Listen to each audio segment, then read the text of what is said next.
I hope this turns out better than the other ones. Okay, so first turn is pretty self-explanatory. We're just trying to put it to sleep. The first few turns of the strategy that I'm going with are extremely reliant on luck, so I had to reset a lot for the stars to align, and then I still had to play the later unscripted part good, where I also got really lucky here. But yeah, we're just kind of setting up at this point, just putting, stacking my asthma armor because we need that for our damage and defense passives on the front row to proc. My asthma armor needs to be on. We put on an attack debuff, a defense debuff, and a ailment resistant debuff on the start of our, and we apply Bravance to boost our front row damage. There's something I should have done here that I didn't, which is using double attack one of the unions in the first turn. It's just 3 damage, and I don't really care for the front row's union bar, so I should have just done that, and I didn't. And also I should have used the union here too, because start of hour wakes up. This isn't ideal. I got really lucky, but this is one of the things that my plan didn't exactly go to plan. If he had stayed asleep for one more turn, I could have used Explosion of Mermaid, and just Explosion is a low priority move, comes out really late. So if that is the thing that wakes up all the parts, then they'll wake up after their turn already passed and they can't do anything. But unfortunately, SD wakes up here. There's only one part that is asleep at this point, which is bad, and kind of screws up my strategy. But here we're using these gas items, that is Curse, Poison, and Blind, to put some ailments that aren't going to do anything for us. They're not necessary or anything, but they're going to give us procs that trigger the Black Blade and Black Shroud passives. Those trigger on every ailment proc that the front row does. Only they have this passive. And we want that to proc a lot, because that's more damage and that's more defense, and they're kind of squishy, so they want both of those. So yeah, that's why we're using the gases. We would get higher odds of infliction using the reaps, the attacks that actually, that the Harbingers have that actually inflict ailments by themselves, but we can't really use those. We can, but there are some downsides, and one of those downsides is called Curse. So the reason that I use 3 different gases is because there's at least a chance that one of them overwrites the other, and that doesn't happen if Curse procced on every single part, then we couldn't inflict anything else. I think only Petrification is higher than Curse, because of how ailment priority works. We can't overwrite Curse with anything else other than Petrification, I think. So we use those gases, those 3 different gases. So like if, I don't know, Blind applies first, then Poison can apply over it. I'm not sure if Blind is lower than Poison, but maybe. So yeah, so there's a chance to overwrite ailments and get even more procs. Hopefully more than the 7 parts that we can actually inflict. But anyways, so that's why I wanted the Curse. Now that I think about it, I could have done the Poison and Blind as reaps, but then Curse as gas. No, there's no Blind reap. That is another reason I use the gases, because there's only 3 ailment reaps, if I'm not mistaken, yes. And Paralysis, Poison, and Curse. And while Curse is, we don't want everything to get Curse applied, so we want the Curse to be lower odds of application than the others. Poison is fine to apply, but the thing with Paralysis is that the strategy relies on the next turn being a turn where SD can use Full Burst, so we have basically a free turn to try and apply Petrification, so we can't really paralyze it or put it to sleep here. That would go against the strategy. I guess we can put it to sleep, because then Explosion comes and knocks it out of sleep, but you can't knock it out of Paralysis, so we don't really want to paralyze it, and we don't want to use Paralysis Reap, so the only Reap we can use is Poison Reap, is the Poison one. And also the Reaps, they just affect one row, while the gases affect the entire enemy squad. And in this case, the leg parts of SD are in the back row, so the Reaps aren't going to affect it. And so, yeah, there's that. But maybe I could have done something like Poison Reap in the front row and Poison Reap in the back row that is actually weak to poison, and then use the Curse Gas. Maybe. It's whatever. The battle was fast. That's what I did. I just used the gases here. Because it made sense in my mind. In this case, I wanted to use Atonement to get some preemptive healing in. Atonement is also a low priority move, but also not at low priority. It often comes after SD stuff. No, it often comes before some of SD's attacks, but it also goes after some attacks. So like it's good preemptive healing, but not reliable. I still like to go for it. And we couldn't because Otsu didn't proc the Auto Miasma armor passive. So she can't really use Atonement, which relies on Miasma armor. And in the case of Mermaid, and for Otsu I just defended because she couldn't really do anything else. And for Mermaid, I just used Explosion because to wake up the parts. I'm going to do a blow by blow. Oh, this is an important attack here. Not because it does much to us, it's some heavy damage, but it's fine. What is important here is for me to justify myself in relying on the Black Shroud passive. Here's Cinderella without any stacks of that passive, and here's Hameln with, I think, 2 or 3. Maybe, I think it's 3. This is the difference in the damage they take. Black Shroud at max stacks is a 42% damage reduction on the damage you take. So yeah, this is you can visually see the difference between them. I was considering not going for that passive, but looking back, it was a good idea. I think Alice here has 2 stacks, so she's also getting severely protected by that. This is a pretty unlucky turn because Cindy also got stunned, but it's fine. She gets the stacks later. I can't really complain too much. We at least survived without any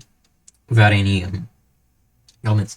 It's also annoying that SD got to use the evasion buff it has, but it's okay. It's also okay. Alright, now we go for the gamble, the petrification gamble. And this is the first union skill we use. Maybe I should explain unions. Oh, so the way they work is like a limit break in other RPGs, but it takes multiple people to execute them. But only the person activating them has to have a max bar. So in this case, Mermaid has a max bar, so she can use the union skill. And these 3 that I'm going to be pulling into the move, their bar don't really matter. They have 100% here because I forgot to spend them. But if I had spent them, it would have been just free damage. I don't really care here, they're gonna get reset anyways. So, that's it. And Black Mist, it doubles our odds of landing an omen. Here I get pretty lucky because the very first gas petrifies it, so the others are kinda duds. You may think like, oh, why don't you have the other people doing other stuff? And that's because petrification is actually really annoying to land. SD has really high resistance to it, and the petrification gas is also just 50% infliction chance. So this is all really... Even with 5 and the doubled infliction rate from Black Mist, you don't always get petrification, so I really didn't want to risk it by being fancy about it. So now that SD is petrified, we just go to town on this guy. Rigid Reap up the arse. We're just going to be spamming him for as long as the petrification lasts, which in the winning run, if you saw the non-commentated version, is 3 entire turns. It's basically the maximum you can get. We just have all the time in the world to wail on him. We end up like destroying almost half of his total HP bar here. Look at the damage. Look at that. It's crazy. We also do some healing and some reapplying of buffs and debuffs. I don't heal to full during the petrification turns, which is, looking back, a bit of a blunder, but it's okay. At least I don't think I healed to full here. I distinctly remember not healing to full. I watched this fight several times and took some notes to prepare for this post commentary, but I also forget stuff. So sorry if I forget the whole stress that I'm supposed to be explaining to you. The run was like a few days ago. I'm justified in forgetting how it works for the most part. Oh, what did I do here? Here I use a Soul Prime. Oh, never mind. I guess I did heal. maybe it's just... I don't know. I don't know. Oh, here I go for a leg bind because I could have gone for another bind. I could have tried to bind the main body so it doesn't regenerate, but that is one a bit counterproductive because I do want full bars to happen sometimes because that's the best chance I have for putting up some elements. But also, it's really low odds of the main body getting binded. It resists all the binds, so I just went for the leg bind to stop the legs from doing anything funny. That's the rocket engine, the bottom part here. That's the part that has a move that wipes all debuffs and ailments on the start of arrow, which is one of the most annoying ones. And I really didn't want that to happen, so I went for the leg bind here. And it didn't get it on the rocket engine.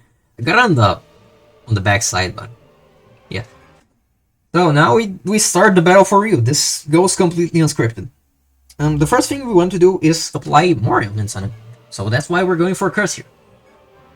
Although we're low on Magasmar armor time. But yes, we're going for a curse anyways. And that should enable Frigid Reap again. And the main reaps, they also do good damage. And here I stop to think about life and shit. I do this a lot during this fight. And several other fights, I just stop and think. What am I doing here? I don't exactly remember. I'm just doing the leg binders again. I think they fail. Important to notice that the energy tube is alive here.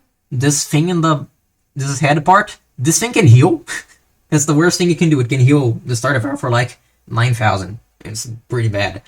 So yeah, I think I went for the hide binder there because I don't want that doing anything but funny business either.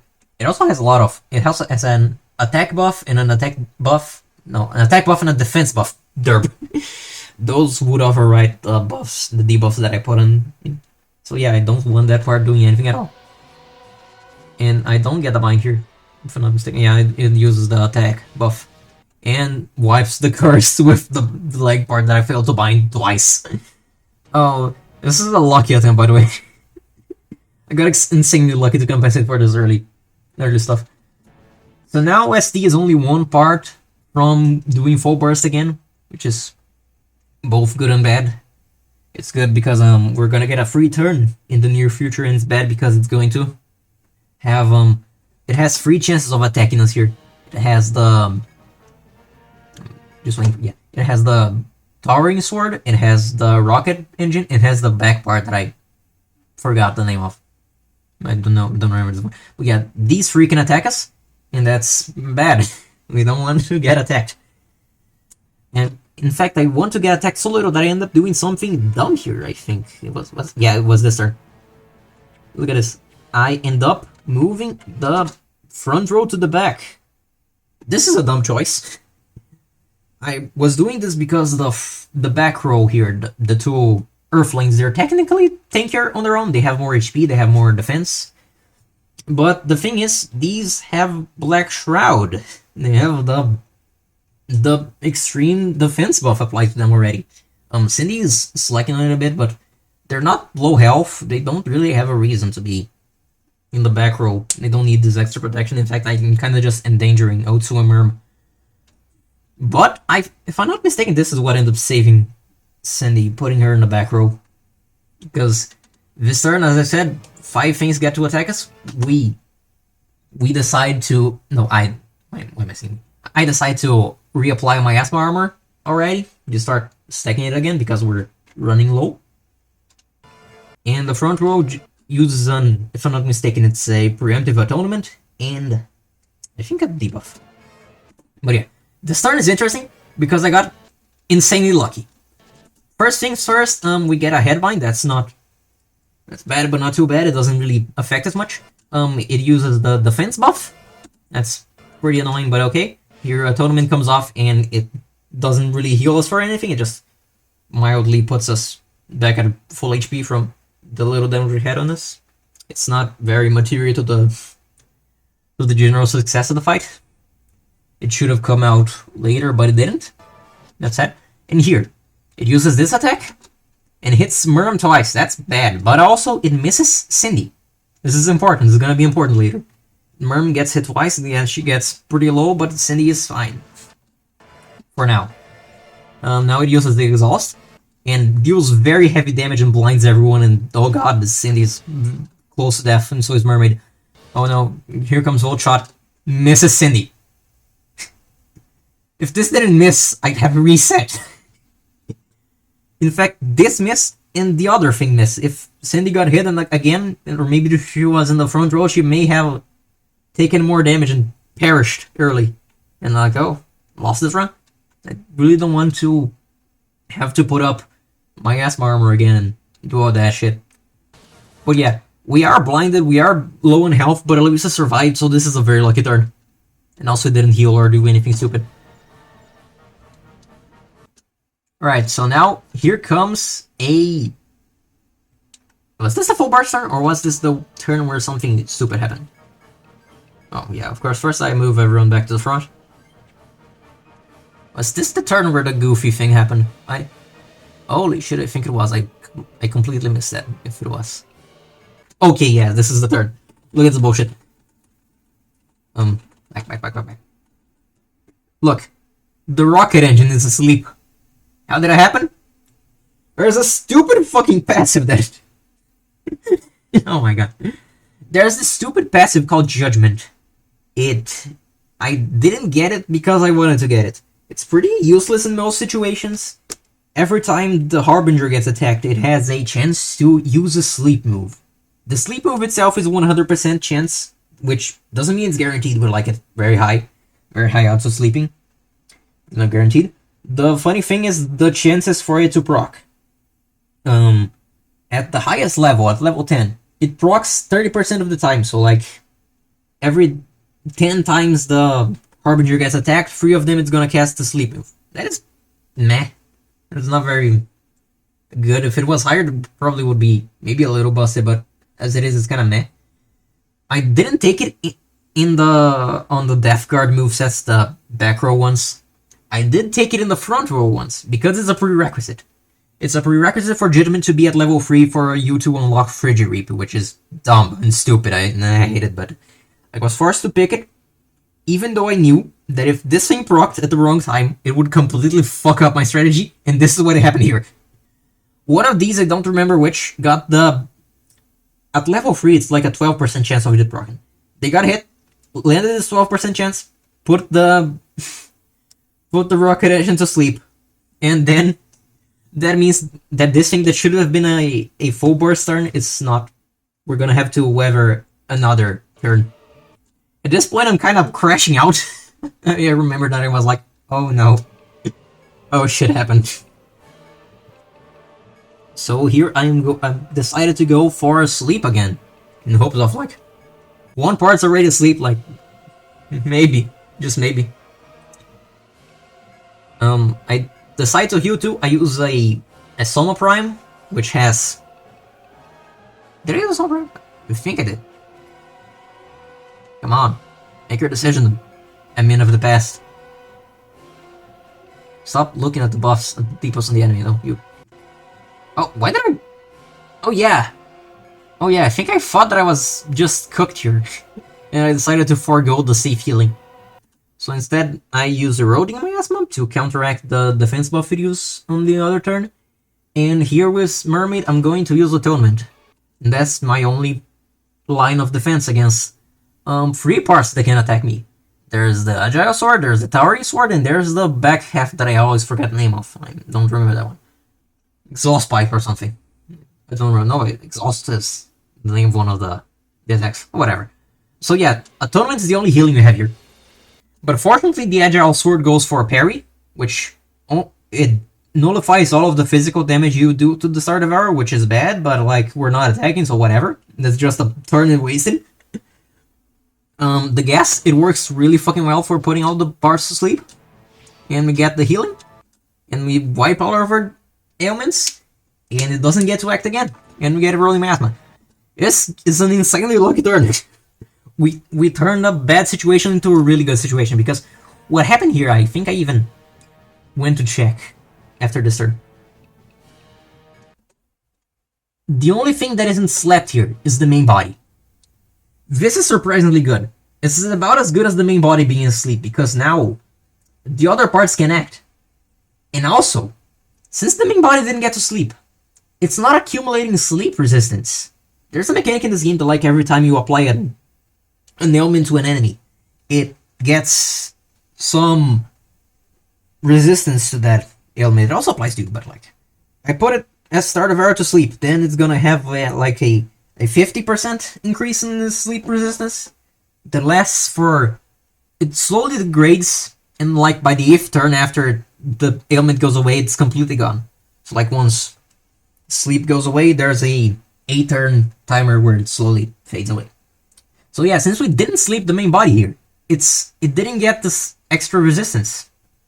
Which means that later on, it's going to be still pretty successful to sleep. If we happen to, like, throw a Hail Mary sleep gas, it's going to get to sleep. This end up saving our ass later. It's lucky in a very specific way. We're like, it's not the best luck we could have gotten. We could have slapped the body too. But since we didn't, we get luckier later. Get better odds later. It's pretty crazy. This attempt is kind of insane. So yeah, now that our Hail Mary play worked, we came out of that turn without a scratch. We're just trying to set up again. We're taking this time to apply my asthma armor again. I think we go for binds here. I think we go for some binds too. So if any of the parts wake up, or do we heal here? I don't remember. But either way. So yeah, since it's asleep, we just reapply the elements. The debuffs, yeah.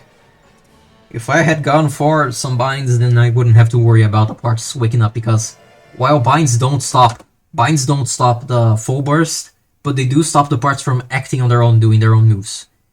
So yeah, binds would have been nice to use here. But it stays mostly asleep here. The only part that wakes up is the rocket engine, which is the worst part that could have woken up. Because that's the one that can use the move that wipes all of his wipes all his debuffs and ailments. So if that gets used here, our break time is over, we need to go back to the fight. So in this turn we're still trying to... No, yeah, in this turn we go for, like, all binds. We use one of every bind item to try and bind as much as possible. And I think we do something else. I think at this point I was considering a bit of a weird Hail Mary play. I don't remember which turn it was, but maybe it was here. I was like, I can go for Petrification again. He unpetrified on, like, turn 10. So it's very far from losing all of its accumulated petrification resistance, which means we have lower odds of landing it on an ailment that is already hard to land. But I was like, if I land petrification here, I kind of just win. Did I want to throw this attempt away at a gamble for an instant win, or did I just want to keep going normally, playing out this honestly pretty fine hand we were dealt? It's like still mostly asleep, even if it could end at any moment. And I decided to just keep going, not go for the weird petrification play, which ended up being the correct choice. Because I got insanely lucky on something else that it wasn't petrification. Here I don't remember if I was considering waking up the parts or not. I think I wasn't. I think I was just checking to see if they were asleep and, like, just thinking. Maybe I don't remember this part of the fight. I only mostly remember the beginning and the end. The end where I got really fucking lucky. Voila. It's not nothing too interesting to see. We kind of heal, we kind of apply binds. Come on, do something. Go. There we go. So yeah, we got a lot of binds off. So even though some parts wake up in the next turn, we're still completely safe. I think only one of them can actually move. Yeah, only the back half part that I still don't remember the name of can move. Which is pretty fucking good. That can still attack us, but it's not very scary attacks for our standards. And we're basically at full health. And that's pretty good. I forgot what I did this turn. I think did I go for Curse again? Oh, yeah, no. This is where I actually decided to use the double attack. Union. To deal some extra damage. which ended up being the difference maker between dying and not dying. It deals very good damage with double attack, Union. It's like double the damage of a normal attack, and here it gets boosted by all the stuff we have, the Black Blade stacks. So it ends up being some pretty nutty damage. And it's 2 people that attack, and it doesn't consume their turn, so yeah, that's proof. Look at that. Bonk, bonk. That's a very good move. Very good damage. It uses Elemental Decoy here, which would have nullified elemental damage to it, but we're not attacking with elemental damage, and even then our only attack this turn was... No, our major attack this turn was before it actually used the move. But anyways, yeah, we just wail on him. The normal Reaps also do pretty good damage. Is double attack twice? No, I think it's more than twice the strength of a normal attack. I think it's more. 4 times? I don't remember. Whatever, doesn't really matter, it's fine. So yeah, we deal some good damage with the Reaps. We poison it, we break a lot of parts. We're in pretty good shape. And we've already dealt a lot of his open damage. This turn, I take a little bit deciding what to do about this harm. It's very close to dying. If we just use the Reap here, it's going to probably die. And if I'm not mistaken, these attacks are also low priority, so we probably get the attack first and kill it. But I was still really considering really hard using a double attack to kill it before it even gets a chance for a turn. I'm not sure why I was doing that. I'm not sure why I considered that, because if you look here, it's armbound. It can't do anything to us. And it's going to die to poison anyways at the end of the start, no matter what we do. I'm not sure why I considered it this hard. Why I considered this hard to use a double attack on it. I'm not sure what was going through my head. Whatever, you get the nerves when you're this close to killing the boss, you start acting stupidly. Here, I consider it again. I'm using Otsu's Union to trigger a double attack of Hameon. Otsu is not gonna do very much damage in this exchange because she's in the back row. She's gonna do half the damage she should be, but Hameon still gets to do the double attack from the front row and do more damage. Actually, I think that's how that works. But anyways, yeah, I use Otsu to trigger Hameon's double attack, and what ends up happening here is I consider it again. I consider it again. In fact, I go here. I submit my move with Otsu. I don't remember what exactly I chose to do with her. I think I used Atonement? No, I didn't. I couldn't use Atonement. I can't really get hurt here. It's just 2 parts that can attack me. But then again, I really was... Look, I backed out. I went for it again. I consider it again. I'm not sure. I don't understand what was going through my head here. And I also don't remember what I had Otsu doing. What did she do? What did you do? I think... Ultimaster? Ultimaster, yes. I think this was the longest turn in the end. Well, I backed out again. And I went for double attack again. No, I just went straight for the body, if I'm not mistaken. Did I? Wait. Did I go for the body? Let me go frame by frame, because when I was rewatching this, I had the impression that I targeted the sound cannon. Oh, never mind, I'm stupid. I didn't move the cursor off of the body. I targeted the double attack on the sound cannon. Oops. Okay, that was dumb. That was just a little bit of a stupid. And I ended up using just debuffs anyways, I think. No, this was the make or break turn. I decided for some reason to use sleep gas with Murm. And what happened? What happened to that? All of my attacks came out before the gas because the Therians are faster than the Earthling, even though the Reaps have a little bit of negative priority. And then after all the attacks came out, sleep gas went and fucking broke the main body.